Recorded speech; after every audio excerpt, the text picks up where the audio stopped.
Así comenzó la historia de Francesc Villatoro, que empezó en un momento difícil para él.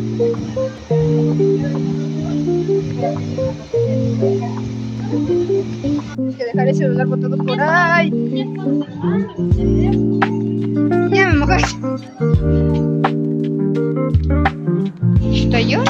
¿Cómo era hacer? Sí.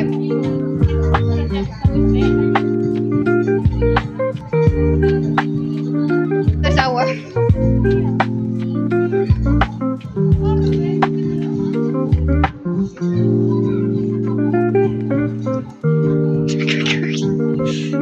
Cuidado. ¿Quién es el culpable? Ay, nomás no.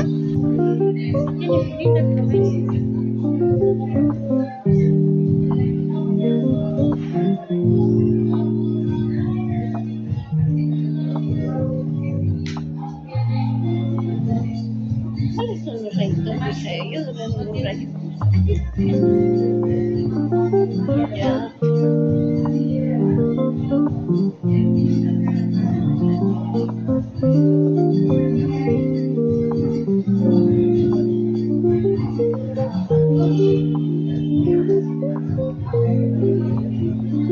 No se le nota mucho por lo que...